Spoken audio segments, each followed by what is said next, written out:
प्रणाम श्रोताओं। आज हम जानेंगे माता की चौकी कब और कैसे हटानी है, पूजन सामग्री का क्या करना है, व्रत का पारण कब और कैसे करना है आदि सभी की विस्तृत जानकारी के बारे में। भक्तों, व्रत का पारण हमेशा जल और फल के साथ ही करना चाहिए। भक्तों, व्रत का पारण हमेशा कन्या पूजन के बाद कर लिया जाता है। जिनके यहाँ अष्टमी की पूजा होती है वे लोग अष्टमी के दिन कन्या पूजन के बाद व्रत का पारण कर लेते हैं, और जिनके यहाँ नवमी के दिन कन्या पूजन होता है वे लोग नवमी के दिन कन्या पूजन करने के बाद व्रत का पारण कर लेते हैं। और कुछ लोग पूरे 9 दिन का व्रत रखकर दशहरा के दिन चौकी हटाने के बाद व्रत खोलते हैं। आपके यहाँ जैसा होता हो आप वैसा कर सकते हैं। शास्त्रों के अनुसार देखा जाए तो कन्या पूजन के बाद व्रत का पारण करना ही उचित होता है। अब जान लेते हैं चौकी कब और कैसे हटाते हैं। भक्तों, चौकी पूरे 9 दिन के बाद ही हटाई जाती है, यानी दशहरा के दिन सुबह पूजा करके ही चौकी हटाई जाती है। इसके लिए सबसे पहले आप स्नान करने के बाद स्वच्छ होकर माता की चौकी के पास आएं और उनकी पूजा सेवा करें, उनकी आरती करें। उसके बाद जब दीपक शांत हो जाए तो चौकी पर जल के छींटे विसर्जन भाव से लगाइए और मन में भाव कीजिए कि हमने चौकी का विसर्जन कर दिया। इसके बाद भोग प्रसाद हटाकर बांट दीजिए। भोग प्रसाद के बर्तन, दिया आदि को हटाकर साफ करके हम दोबारा उपयोग कर सकते हैं। उसके बाद माता और सभी पर चढ़ाए हुए पुष्प हटाकर एक डब्बे में रख लें। हवन की राख इकट्ठी करके डब्बे में रख लें। इसे हम विसर्जित करेंगे। अब हम कलश के नारियल को उठाकर उसकी चुनरी मंदिर में किसी देवता को चढ़ा दें या किसी कन्या को दान में दें। भक्तों, किसी किसी के यहाँ कलश के नारियल को कन्या पूजन वाले दिन ही हटाकर तोड़कर कन्याओं को प्रसाद के रूप में बांट दिया जाता है, और किसी के यहाँ यह नारियल को विसर्जित किया जाता है। आपके यहाँ जैसा किया जाता हो आप वैसा कर सकते हैं।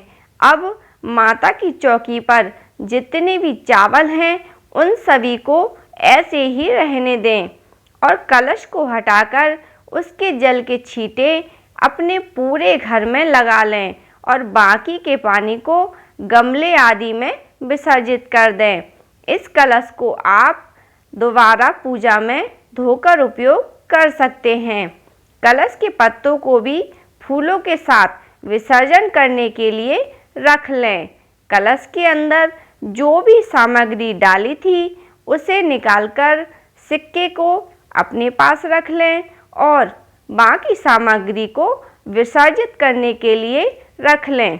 भक्तों, अब नवग्रह की सुपारियों को उठाकर किसी पंडित को दान में देने के लिए रख लें। गणेश जी की मूर्ति को उठाकर मंदिर में स्थापित कर दें और उनके ऊपर चढ़े हुए जनेऊ को ब्राह्मण को दान देने के लिए रख लें। चौकी पर चढ़ाई गई दक्षिणा को कन्याओं को दे दें और जो श्रृंगार का सामान चौकी पर चढ़ाया था उनमें से कुछ सामान माता का आशीर्वाद स्वरूप मानकर आप अपने पास रख लें और बाकी के सामान को सुहागिन स्त्रियों को दान में दे सकते हैं। अखंड ज्योति के दीपक को भी धोकर दोबारा उपयोग करने के लिए रख लें। भक्तों, माता के जवारे किसी किसी के यहाँ दशहरे की पूजा में उपयोग किए जाते हैं और किसी के यहाँ यह विसर्जित कर दिए जाते हैं। आपके यहाँ जैसा भी किया जाता हो आप वैसा कर सकते हैं।